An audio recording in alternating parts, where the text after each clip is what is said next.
¿Por qué lo dije? También pensando en este caso. Sucede en Ecuador. Sin pruebas, autoridades judiciales ratifican pedido de prisión preventiva de Rafael Correa.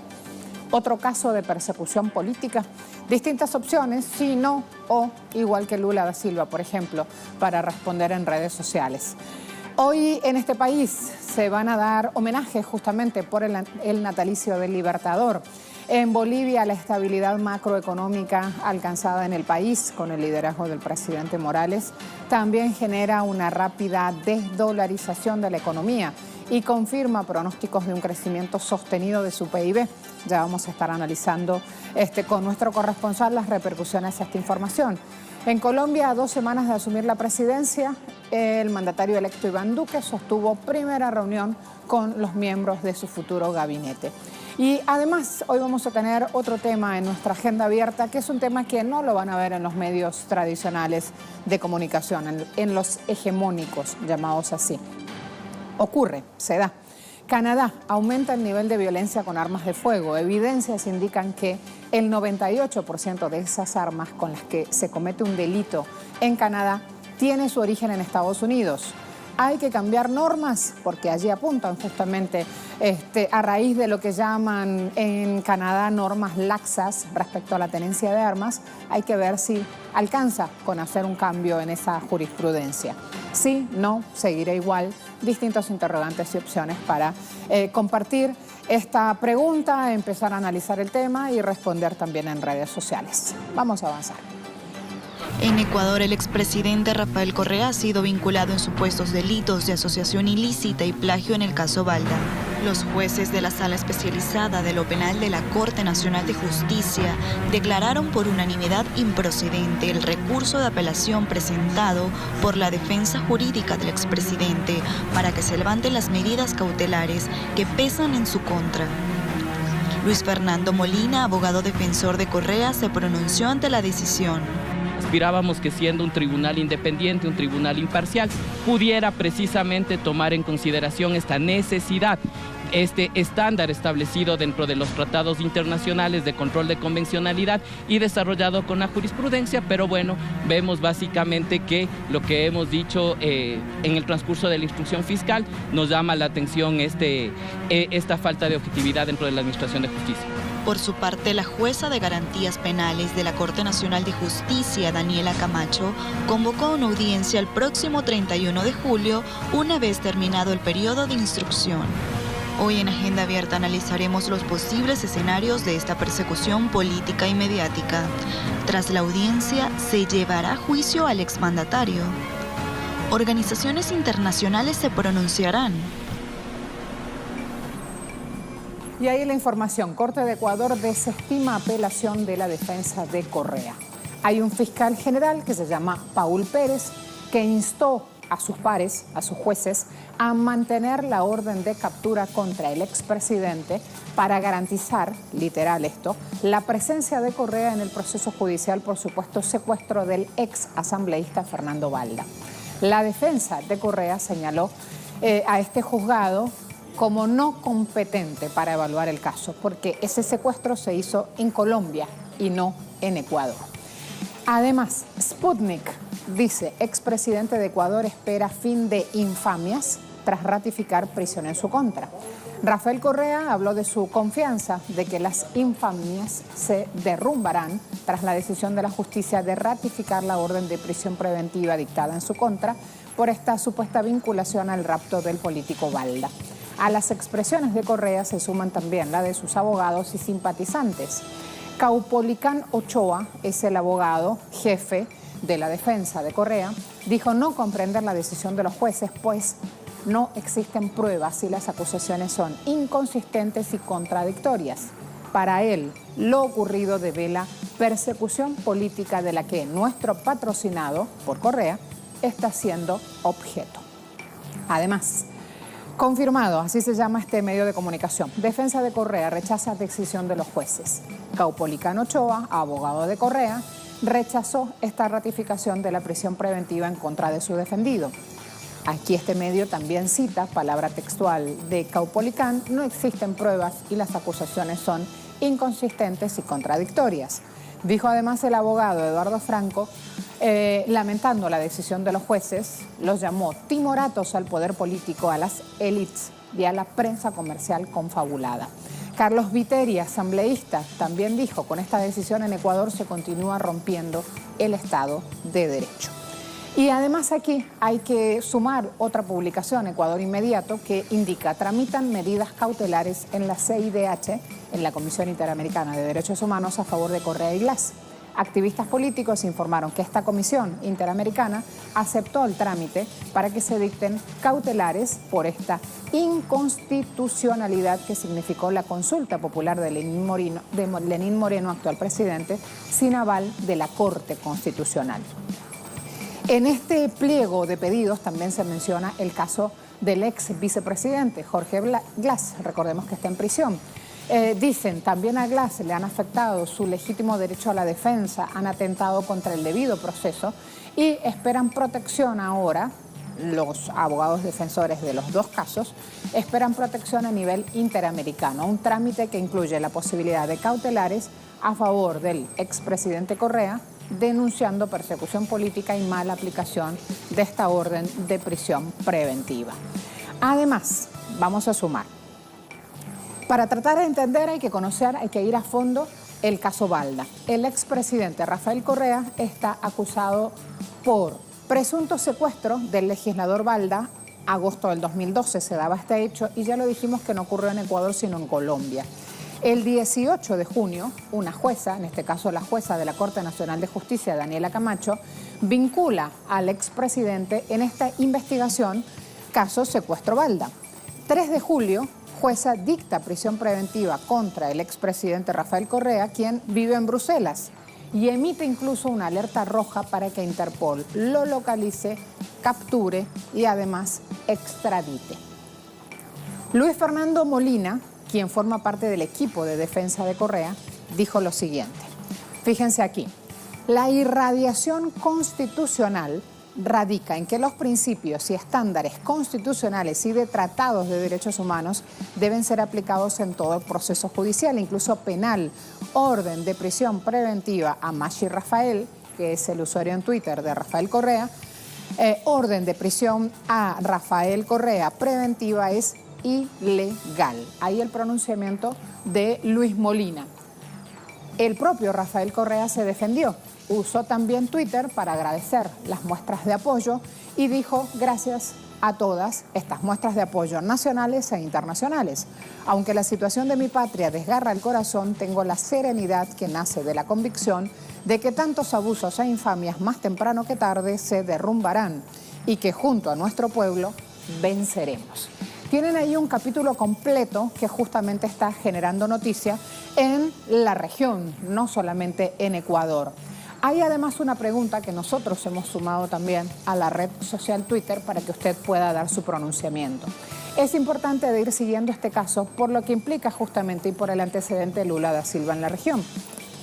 Sin pruebas, decimos, en Ecuador, autoridades judiciales ratifican pedido de prisión preventiva de Rafael Correa. Otro caso de persecución política. Ya hay algunas respuestas, la pusimos hace algunos minutos nada más a la pregunta, así que tienen la oportunidad a lo largo de esta jornada de ir respondiendo. Nos vamos a preparar a hacer una pausa muy rápida, vamos también a sumar una información para que estén invitados, para que no digan que no les avisamos. Fíjense, ¿qué pasa en Nicaragua? Mismo guión de lo que vivimos aquí en Venezuela, misma manipulación mediática. Telesur fue al lugar de los hechos, cuenta la verdad desde la voz de sus propios protagonistas. Etiqueta Daniela en Telesur, semana aniversaria de nuestra casa periodística y aquí vamos entonces haciendo lo que hacemos siempre, informar oportunamente, verazmente.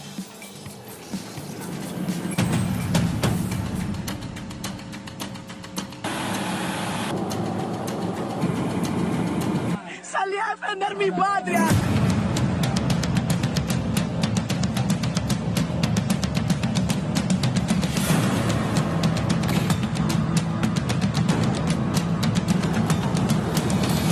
Con esto se vaya a la pausa.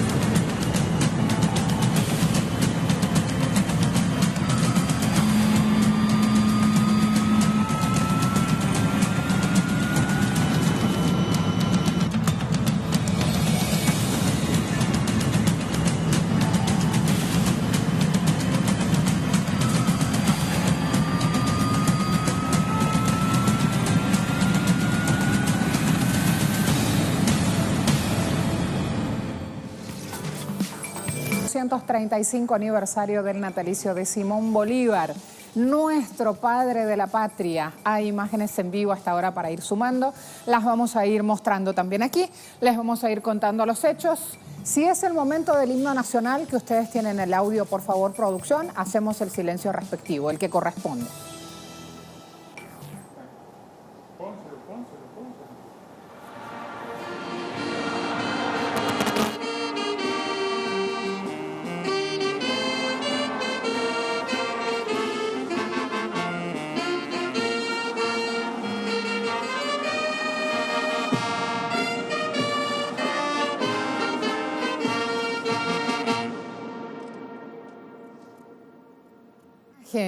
La tienen allí desplegada en pantalla de Telesur, sobre todo para los venezolanos que residen en el exterior, que deben estar con tanta emoción como nosotros al ver esta imagen, al llevarnos justamente a hablar del legado de Simón Bolívar, camino a esta segunda independencia por la cual tanto nos ha instado el comandante Chávez a ponernos en marcha, a ejecutar planes de acción que apunten justamente a esa segunda independencia.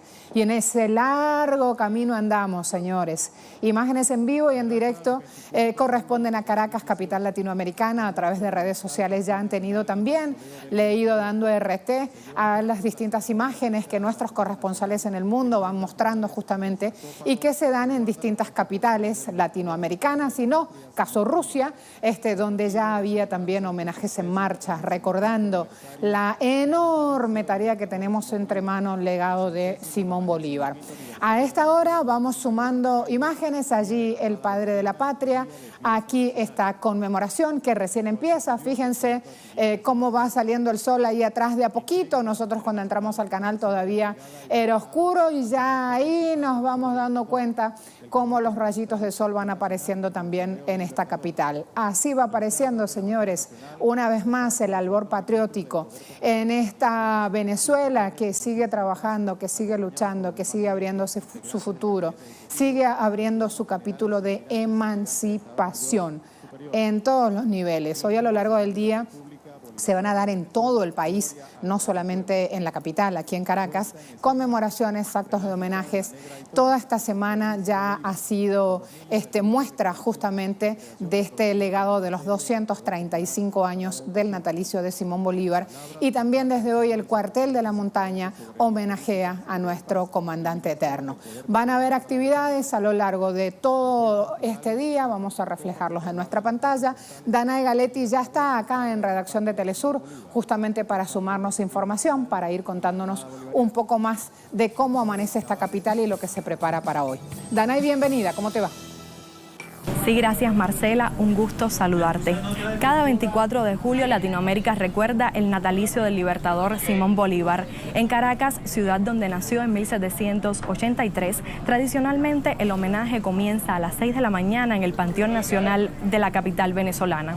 Las autoridades gubernamentales rinden tributo con la izada de la bandera tricolor y la colocación de una ofrenda floral en este conjunto monumental que no solo guarda los restos del libertador Simón Bolívar, sino además el de otros héroes venezolanos.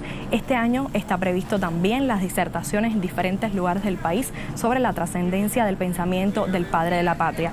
En la ciudad de Puerto Cabello se realizaron además prácticas del desfile militar que no solo conmemorará el aniversario 235 del natalicio de Simón Bolívar, sino además el 195 de la batalla del lago de Maracaibo y el Día de la Armada Nacional Bolivariana. Telesur estará pendiente de estas actividades.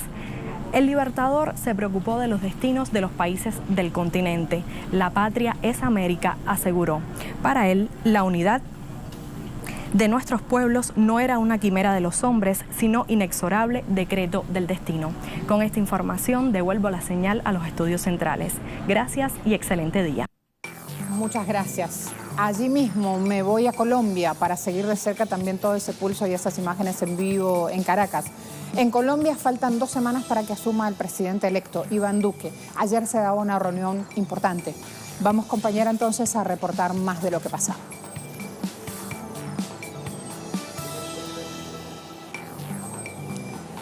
A esta hora entonces me esperan en Colombia, hay otra información de último minuto también para rodar, se da en Laos, es un tema que ya hemos venido siguiendo de cerca, así que vamos a ir avanzando también con esto. Por favor, Tatiana, me esperas, por favor, lo mismo Freddy, esto se está dando en Laos, ya es una información confirmada, es el último minuto en las distintas agencias de noticias que van sumando imágenes tremendas de lo que ocurrió. Derrumbe de represa deja varios muertos en Laos. Está confirmada, les decía, la información. Allí tienen el portal de Telesur hasta ahora replicando la noticia. Se trata de una represa hidroeléctrica que estaba en construcción. Este hecho se dio en Laos. Deja cientos de personas heridas este lunes. Las agencias de noticias también están poniendo un número alto de muertos. 6.600 personas han perdido sus viviendas.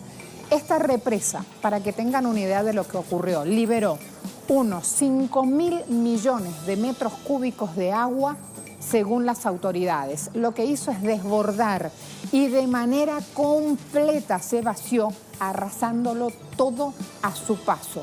Todavía, y cuidando justamente el número oficial de muertos, es que no precisamos este número porque está en continuo desarrollo. Lo que sí se sabe es que hay pérdidas de vidas humanas, esto está confirmado. Se habla de un colapso en Laos, así que si a esta hora reciben la información, entonces van a tener cuenta que se trata justamente de este caso. Cambio, dejo el último minuto hasta ahora en pantalla en Telesur y vuelvo con las imágenes en vivo que se dan en Venezuela. Allí mismo entonces nos preparamos a seguir los hechos. Importantes e influyentes del siglo XIX. Del Poder Popular para los servicios penitenciarios. Todo el mundo podemos ver. El gabinete ejecutivo de este país, en este caso la ministra Iris Varela, cada una va firmando justamente la proclama y el acta de este día. Fíjense, comienza muy temprano, les contaba hace minutos, este acto es uno de los que está previsto en este país a raíz de los 235 años del natalicio de Simón Bolívar. Habitualmente se coloca la ofrenda floral, se hacen justamente todo el protocolo a manera de homenaje. Así, muy temprano, se está viendo desplegado entonces ya este acto. Ahora déjenme sumar también las imágenes a medida que se van dando las firmas o dando la firma para este documento oficial. Ahí están viendo autoridades militares en este caso también. De fondo vemos algunos de los ministros. Ahí entonces la imagen que hasta ahora en vivo y en directo se genera en Caracas. Estábamos a mitad justamente de otras informaciones que se van dando en Latinoamérica. A esta hora vamos a volver a Bolivia. Me estaba esperando Freddy Morales, voy con él. Freddy, hay estabilidad macroeconómica. El gobierno del presidente Morales ha anunciado inclusive los planes de aquí en más, teniendo como piso o como base justamente la desdolarización de su economía, todo un logro. Adelante, por favor, con la información. Buenos días. El gobierno boliviano logró consolidar lo que denomina la bolivianización de la economía, según el ministro de Finanzas, Mario Guillén. Recordó que cuando la actual administración asumió el año 2006, solo el 7% de los créditos y el 15% de los depósitos en el sistema financiero estaban en moneda nacional. En otras palabras, el 85% de los depósitos del público en los bancos estaban en dólares y el 93% de los créditos también estaban consignados en moneda extranjera. El ministro dijo que esa situación se explicaba por la desconfianza que tenían los bolivianos en su propia moneda y por ello los bancos daban préstamos en dólares y los usuarios ahorraban en moneda extranjera. Recordó que como parte de la política económica se adoptaron una serie de medidas. La más importante fue mantener invariable la cotización del dólar durante una década, para demostrar la estabilidad y solidez económica, lo que fue acompañado por la acumulación de reservas internacionales nunca antes registradas. Para dar un ejemplo, de 1.700 millones se pasó a casi 14.000 millones de dólares. En la actualidad, según el informe oficial, el 98% de los créditos están en moneda nacional y el 87% de los ahorros están en bolivianos, lo que ha reducido drásticamente la dependencia del dólar e incluso permite enfrentar en mejores condiciones los impactos de las crisis económicas externas. Esta es una de las aristas que el gobierno de este país destaca en el marco de lo que denomina como un éxito de su modelo económico, que en los últimos 4 años registró el mayor crecimiento del Producto Interno Bruto de la región en un promedio superior al 4% anual. Gracias. Ese crecimiento es el anhelado y el soñado, el que más de un país europeo quisiera tener, pero no se da. Me voy rapidito hablando de Europa y mientras Tatiana me espera, en Alemania, fíjense este titular, lo aporta RT, Europa no se dejará intimidar por el presidente Trump. ¿Por qué vinimos aquí? Porque también estamos esperando imágenes en vivo del encuentro que está previsto para el día de hoy. Trump, Jean-Claude Juncker. Por eso hablamos justamente de la importancia de lo que está pasando en este momento en Europa. En donde aparezcan las imágenes, ahí vamos, porque ahí está justamente la información.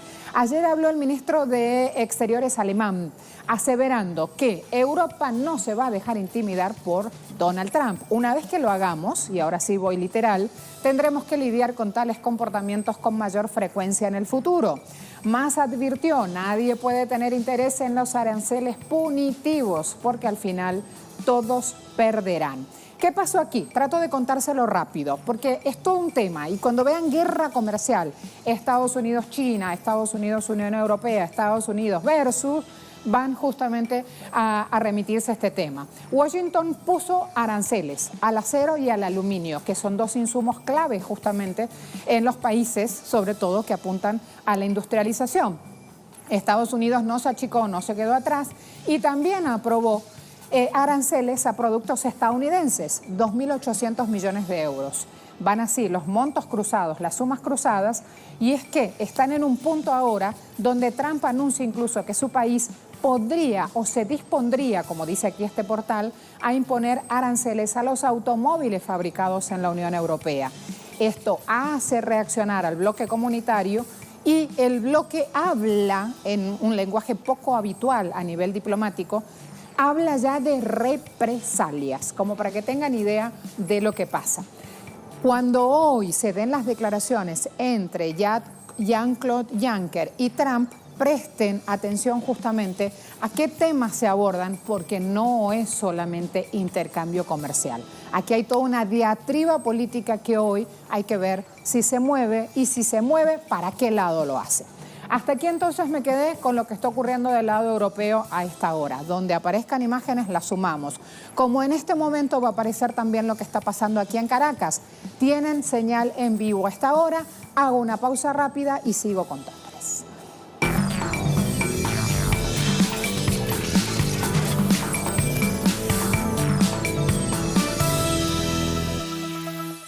Dos personas murieron y al menos otras 12 resultaron heridas luego de un masivo tiroteo en el vecindario en la localidad canadiense de Greektown, en Toronto, durante la noche del domingo. Autoridades locales informaron que el agresor abrió fuego con una pistola contra la multitud que se encontraban en restaurantes, cafés y terrazas, y agregaron que el atacante murió tras un intercambio de disparos con la policía. Entre tanto, continúan las investigaciones para conocer el motivo del atacante, en un país donde históricamente los niveles de violencia han sido bajos, sobre todo si se comparan con los de su vecino del sur. El fácil acceso a armas que existe en Estados Unidos y sus consecuencias podría estar teniendo impacto también en Canadá.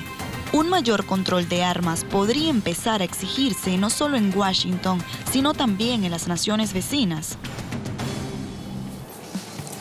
Además, a esta hora de sumar información sobre Canadá, ya vamos a ir agregando otros temas que también generan noticia en este momento. Arranco con Canadá. Este es un portal de Argentina, se llama Infobae. ¿Qué está diciendo? 2 muertos y 2 heridos en un tiroteo masivo en Toronto. Habló el alcalde de la ciudad, advirtiendo que este hecho evidencia un problema con las armas. Y agregó también que esas armas están fácilmente disponibles para demasiadas personas.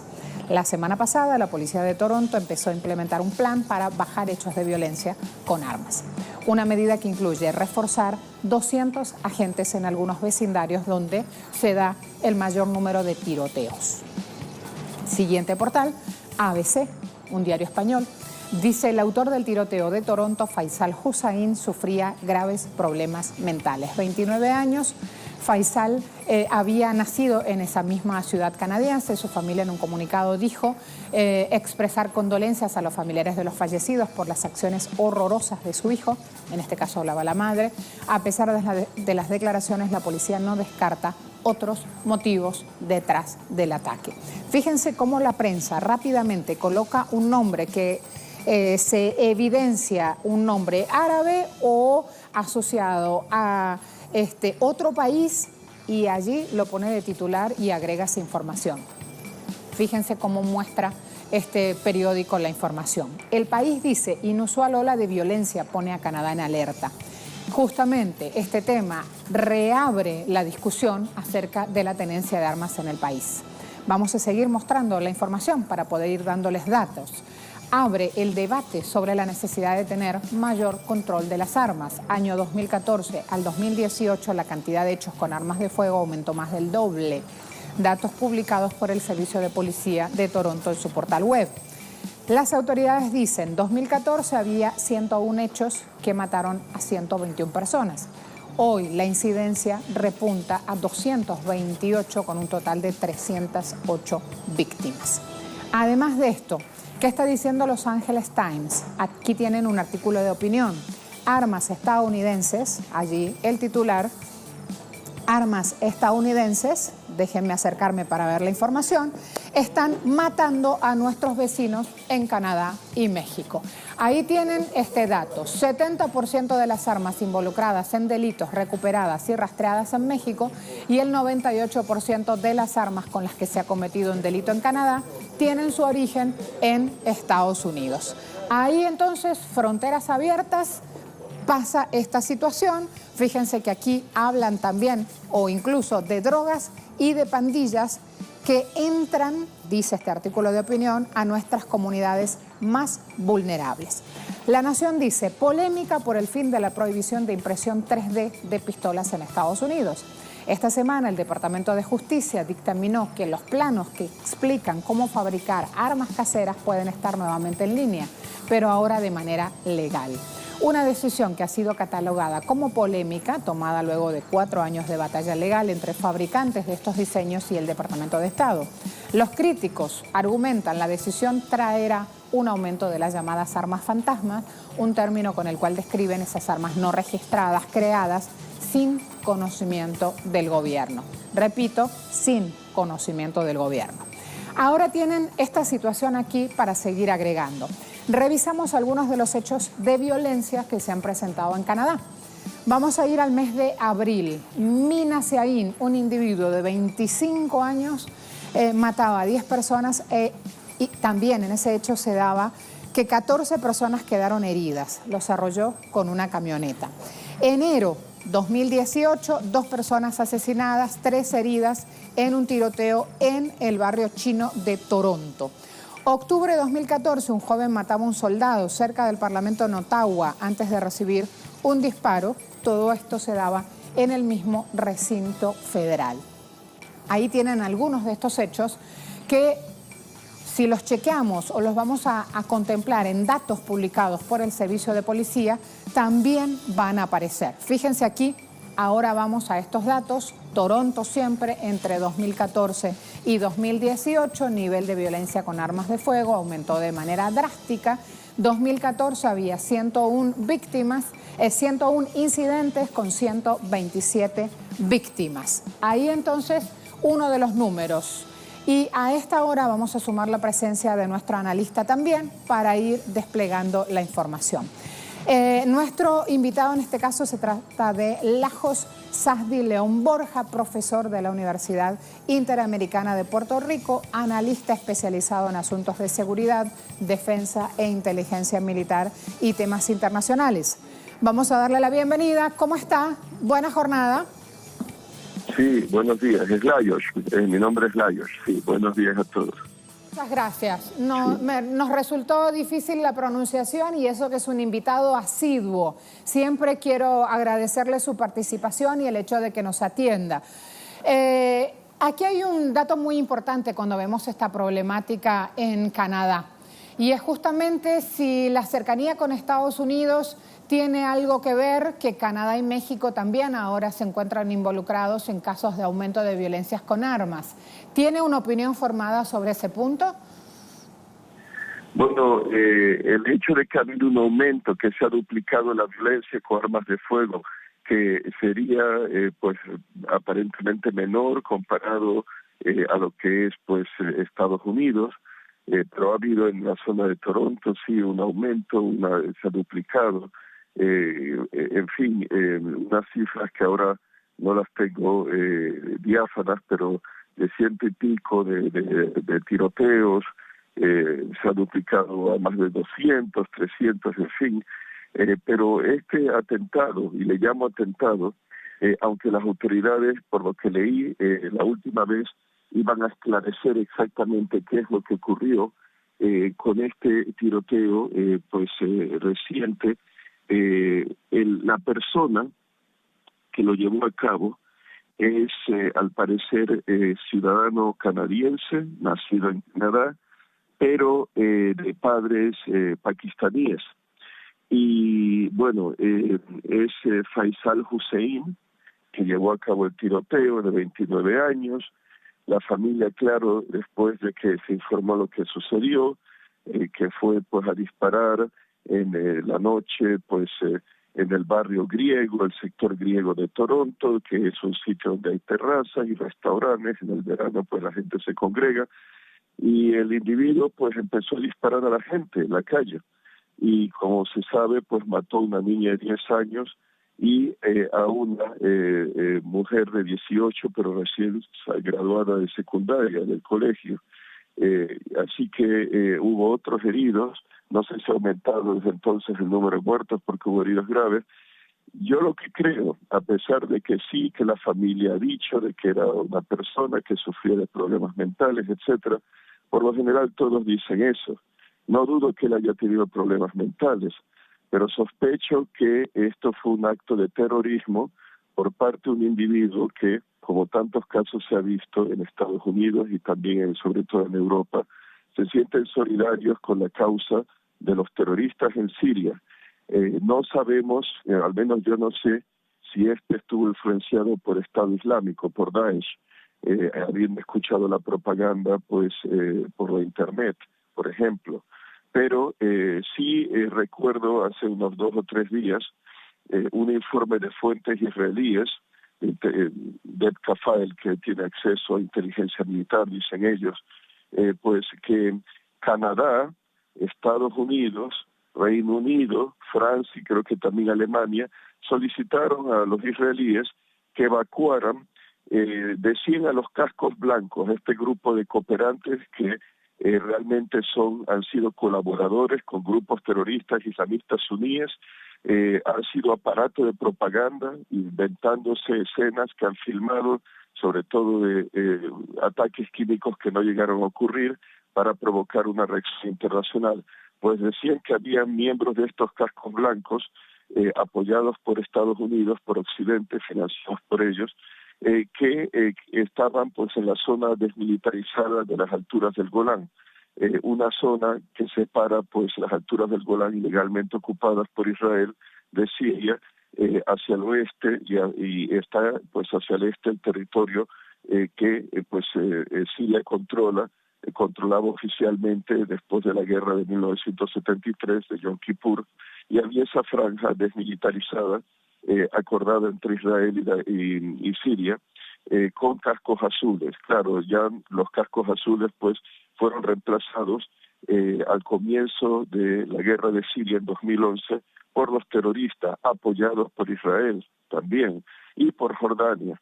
Entonces ahora que el ejército sirio está derrotando a esos terroristas apoyados por Estados Unidos, por Israel, por Jordania, por los europeos que he mencionado y Canadá, no olvidemos también Canadá, Estados Unidos, Reino Unido, Francia, Alemania son países de la OTAN. Eso no debe de olvidarse, aunque la OTAN oficialmente no haya participado, pero miembros prominentes de la Alianza Atlántica lo han hecho por órdenes, por dictados de Estados Unidos. Aparte está Turquía, claro. Y bueno, pues fueron evacuados por los israelíes, pero también evacuaron los israelíes a Jordania para evitar que fuesen capturados por las victoriosas fuerzas sirias que avanzaban con el apoyo aéreo de Rusia. Evacuaron a comandantes de grupos terroristas de estos islamistas suníes que estaban atrapados allí con sus familias en la zona desmilitarizada y que, bueno, finalmente los sirios han reconquistado creo que la zona. Ya no hay focos terroristas y si no, pues está colapsando esa bolsa. Entonces, esto habrá salido en las noticias. Yo lo leí de Dev Kafail, esta fuente israelí.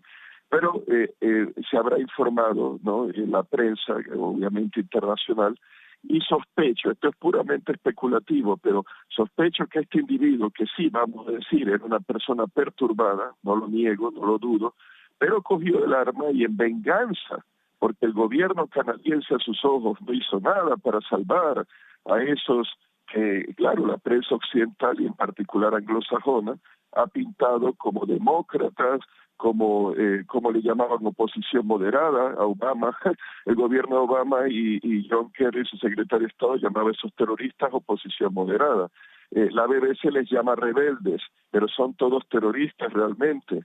Y bueno, pues ante esa indignación decidió ir a matar a aquellos que él consideraría culpables. ¿Y quiénes son? Pues para estos islamistas radicales suníes, los cristianos, que les llaman ellos perros infieles. Y claro, son como animales, no tienen realmente derecho a vivir. Y era un acto de venganza, esa es mi especulación. Acto de venganza contra el Canadá por haber abandonado a esos, digo entre comillas, pobres terroristas que no fueron evacuados o que simplemente les dejaron ser derrotados por el ejército sirio y sus aliados, como Rusia, se alega también Irán, Hezbollah del Líbano, y no intervinieron para impedirlo. Entonces, pero claro, habrá que ver qué dicen las autoridades, y ese es el problema también, que es un tema muy político, porque claro, si reconocen que ha sido un acto de terrorismo producto de la guerra de Siria, influenciada, y Canadá se vio involucrada como aliada de Estados Unidos, y siguiendo, digamos, Estados Unidos los dictados o las órdenes de Tel Aviv, que era la destrucción de Siria, y crearon y alimentaron a esa amenaza terrorista islamista sunita, que ahora pues se torna en contra de los países que la alimentaron. ¿Y cuáles son? Pues ya se ha visto Alemania también ha apoyado a esos terroristas, el Reino Unido, Francia en particular. España no nos apoyó, que yo sepa, el gobierno de Rajoy, pero sí dio apoyo diplomático en cuanto a cerrar la embajada de Siria, y se unió a los otros en imponer sanciones contra Siria. Pero bueno, más en este caso, si resulta ser realmente un caso de terrorismo, aunque haya sido por un loco, pero que se dejó, pues claro, no siendo una persona estable, y al ver lo que para estos musulmanes suníes radicales es el drama de esos correligionarios siendo derrotados por el gobierno sirio, que es secular, que es musulmán chiita, y claro, apoyado por los rusos y por Irak, etcétera, pues, pero ya se verá qué es lo que dice el gobierno, y esperemos que el gobierno canadiense pues llegue a los hechos, ¿no? Y que no simplemente tape las cosas, como a veces pienso que ocurre en Alemania, que pues recientemente hubo un atentado, creo que era, no sé si un inmigrante de origen iraní que empezó a dar cuchilladas en un tren, creo que fue, y entonces, bueno, suelen decir que es una persona con problemas mentales, pero no quieren hablar del tema político, ¿no? Un motivo terrorista, porque eso iría mal contra la política de la canciller alemana Angela Merkel de aceptar a estos inmigrantes y gente salida de Siria, pero que tienen unas ideas, en algunos casos ya se ve, de odio hacia Occidente, ¿no? Por el conflicto cultural. Muchas gracias por su opinión, profesor. Hasta una próxima oportunidad. Fíjense la diferencia de hablar con un experto, con un analista especializado en asuntos de seguridad, defensa e inteligencia militar y temas internacionales, a recabar cualquier otra opinión de un analista en general. Esto habla justamente, esta precaución y esta opinión que nos da nuestro invitado, habla justamente de ir siguiendo los hechos en Canadá. Fíjense esta información ya para cerrar el tema que preparamos aquí. Estos son datos, dijimos, del Servicio de Policía de Toronto, van del 2014 al 2018.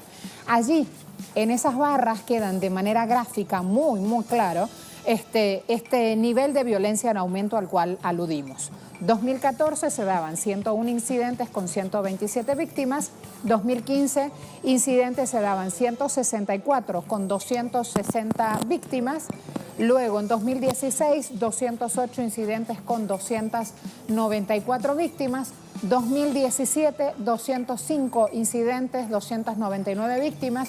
Esto es muy difícil de leer si ponemos las letras en esta columna así para leer para arriba, porque justamente no es lo habitual. Por eso voy dándoles barra por barra la información. En 2018 los incidentes fueron 228 y las víctimas 308. La idea es que en las barras de color amarillo o mostaza están la cantidad de incidentes reportados, en el azul la cantidad de víctimas y en la blanca el año en el cual ocurría esto. Así entonces nos preparamos además a sumar justamente otra información. Si me voy a la red social Twitter, también pusimos este tema y ustedes han podido remitirse y dar opinión, participar respondiendo. ¿Hay que cambiar las normas? 83% dicen sí, 4% dicen no, 13% seguirá igual. Además, les prometí, antes de ir a la pausa, prepararnos también para afrontar otros temas que se van dando en este día. Me voy entonces a mostrar tweets, en este caso corresponden a Colombia, a Brasil y a Venezuela. ¿Sí? Primer punto, Ángela Robledo, allí la tienen. Esto lo colocaba jornada de ayer a última hora. Feliz tarde, periodistas y comunicadores. El asesinato de nuestros líderes sociales continúa y las amenazas en regiones se multiplican. Por eso les invito mañana a esta rueda de prensa, 9 de la mañana en Colombia, frente al Capitolio Nacional. Allí la invitación, martes 24 de julio, 9 a.m., Plaza de Bolívar frente al Capitolio, rueda de prensa. En los últimos 60 días, enuncia Ángela Robledo, se han dado 46 homicidios, 4 atentados, 4 amenazas generalizadas, una detención ilegal. Denunciamos entonces esta situación. La bancada alternativa del Congreso de la República, los movimientos sociales y populares en Colombia, hoy hablan de este punto en rueda de prensa. Si avanzo y me voy a lo que ocurría en Brasil, también van a tener un videíto corto. Aquí hay un video que muestra la apertura del primer Encuentro Nacional de los Niños Sin Tierra, organizado por el MST, donde más de 1.200 niños y 400 educadores participan de la actividad. Recuerden que hace pocos años, corría un poco más de la década del 90, y se daba justamente el asesinato de niños en un momento en el cual los niños marchaban y manifestaban. Por eso es que hoy justamente los niños tienen memoria también, están en este encuentro nacional hablando de lo que está ocurriendo en la nación brasileña. Si podemos rodar el video es interesante, es cortito y también vamos a tener un poco de esta realidad. Allí entonces nos preparamos para hacerlo, los invitamos a seguir.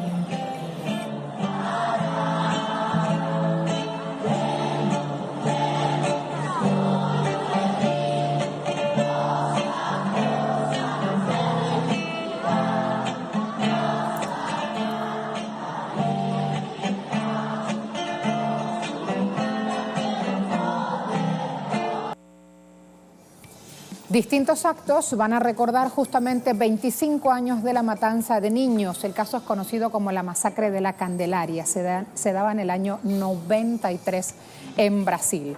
Y además, aquí en Venezuela, del 24 al 28 de julio, en el cuartel de la Montaña, en el 4F, se van a realizar una serie de actividades para conmemorar el natalicio del comandante supremo de la Revolución Bolivariana, Hugo Chávez. Aquí la invitación que hace en la red social Maestra Tuitera, llamando a asistir. En el corazón de quienes lo amamos, dice Chávez vive. Suma la etiqueta Venezuela Potencia. Allí, en 3 tweets, 3 hechos que hasta ahora se dan en nuestros pueblos.